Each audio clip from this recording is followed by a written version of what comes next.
Hi everyone, welcome to Unapologetically Mum, Emma here.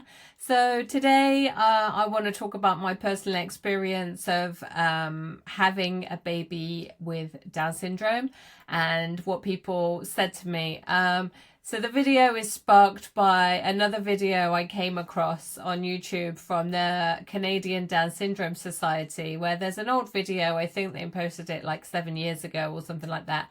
And it was a campaign of anything but sorry, and it's a video that has some people with Down syndrome saying what not to say and what you could perhaps say instead, and I really love it. It's really funny, and I'm going to show it to you now, and then I'll hop back on and talk about my own experience. Just a bit of a disclaimer that there is some strong language in the video, so if that's offensive to you, then probably don't watch it. I'll see you back here afterwards. You can say almost anything. Like, holy shit. You just had a baby. Shit, yeah. Congratulations. 恭喜恭喜. You're so cute, I want to barf. Well, there goes your sex life. You just squeezed out a human. Does your vagina hurt? I hope you are ready for lots of shitty diapers. Yay! Behold, the miracle of fucking life. See, you can say almost anything. The truth is, the only bad word is sorry. Sorry. Sorry. You're supposed to be celebrating. Woohoo! So don't be sorry about a baby. Be happy. Because every baby deserves a warm fucking welcome. Okay, so what did you think? It's wonderful, isn't it? It's so funny, and it just made me think about my own experiences. I think in a previous video I shared with you about my pregnancy journey and having 2 failed amniocentesis tests, and so not really 100% knowing whether she was going to be born with Down syndrome or not, but kind of like, when I think back, really it was like I think I knew inside myself that she would be. And in that video I also shared that I was quite ill for a couple of days afterwards, and was a bit out of it, and during that time she had been taken to Bristol Children's Hospital, and then when I came to, I was taken to Bristol Maternity Hospital, and the 2 hospitals are on either side of a road, and actually underneath the hospital there's a tunnel where you can go from one to the other. And so when I first went there, I was in the maternity hospital, and I would go through the tunnel to go to visit with my new baby, who was in the special baby care unit for a while, probably just like a day or something like that, 2 days after I got there. And then she was back with me in the maternity hospital. And I remember that I was given a private room, and didn't really think anything of it at the time, but it was a private room, and it had nice quilts and carpets, and it had a ensuite bathroom.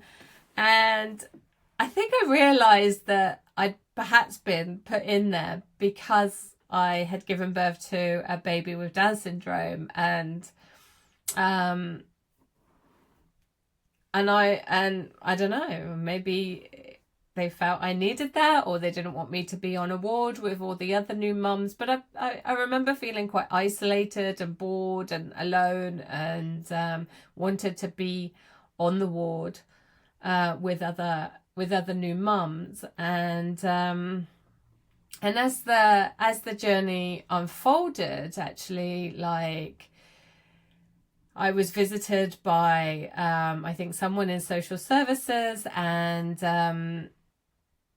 they were speaking to me about that if I didn't want to, I didn't have to take my baby home with me, and that it would be okay for me to put the baby up for adoption. And, you know, I was 19 at the time, so very young, but I was married, and we had another child that we'd had when I was 17.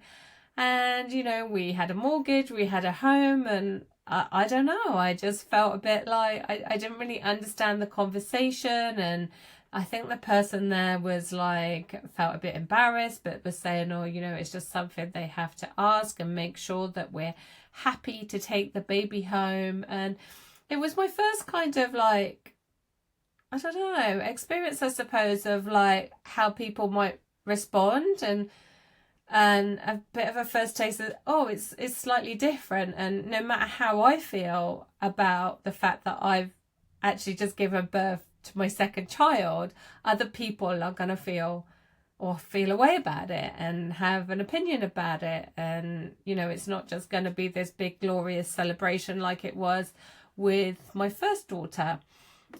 And so that was kind of strange, and I was a bit like, yeah, of course I'm going to take my baby home now, you know, please leave. And that was a bit weird. And then and then I kind of came home, and I heard, I think the thing that upset me, I think the most, was hearing from a friend that she had bumped into my mother-in-law, and that my mother-in-law had said, my friend had said, oh, you know, I haven't seen Emma, is she okay? And my mother-in-law had said, oh, yeah, she's had the baby, because the baby actually came a couple of weeks early.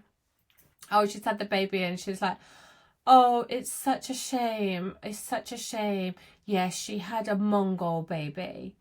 And I was just like, oh my gosh, that's her own grandmother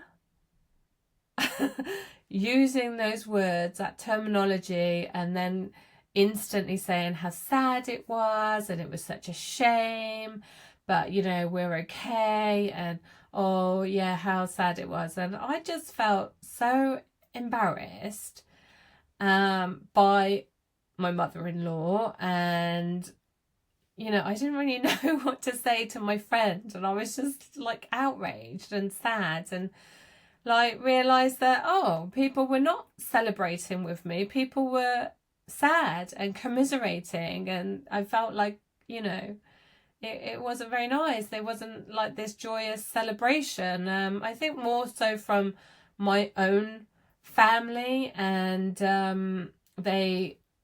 my side of the family, they were much more less bothered in a way, or saw past it and just treated me like anyone else who just had a baby, the same as with my first baby. And then I think over the years, you know, it's just that thing of like, oh, well, you know, yeah, of course you love her and everything, but like, if you could do it differently, would you have had her? And it's like, what is that question? Would I have had her? You know, I don't even know how to answer that question. Do I regret my decision? And it's like, no, I don't regret my decision. She's wonderful. She's my child. She is a gift from God. Who am I to question? Who am I to question who should come into this world and who should not come into this world?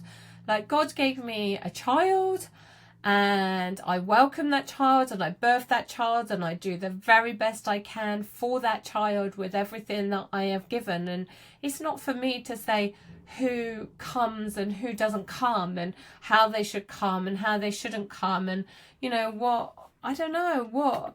And it's okay to, like, you know, what if you have a healthy baby and then later down the line something happens to them and they're all of a sudden not this perfect human being? What do? Just go, oh, do you regret ever having them? You know, do you ever regret having this journey in life? And it's like, yeah, I regret loads of things. Like, about, well, I don't know about regret. Regret's a weird thing, but it's like, in life is life, and life just happens. And it's a weird thing for me to think, oh, you know, just because it's not worked out how it should or whatever, that there's some kinds of regret. And but the thing I do regret, or I don't know about regret, the thing I feel I wish I could change is not her in any way, shape or form. It's other people. It's the world. I truly believe that, like, people that come with really clear differences and are here to you know, remind us that, like, we're getting a bit messed up. Because what's next? Or let's test and get rid of Down syndrome, and what's the next thing that's not acceptable, or the next thing to create these perfect humans? You know, where does it all end? So yeah, so that was my story. So I was thinking, yeah, what would I love to have heard from my family and friends and people around me? And yeah, and it's just the exact same things as that you hear when you've delivered a perfect baby. You know, that's all people need to hear. Oh, congratulations, she's gorgeous. Oh, how wonderful. What's her name? What's the weight? How was the birth? You know, all those things. You don't need to be disappointed. Nothing bad happened. You know, like, I'll look at your child and, like, ask you if you're disappointed in your child. It's just crazy. So, yeah. So, I hope you enjoyed the video, and I hope, and I'd love to hear your stories of how it was for you if you gave birth to a child that society considered is different, and what people said to you. And, you know, yeah, feel free to share how you feel. It's not always pretty and easy, and people are idiots sometimes. So that's me for today. Bye for now.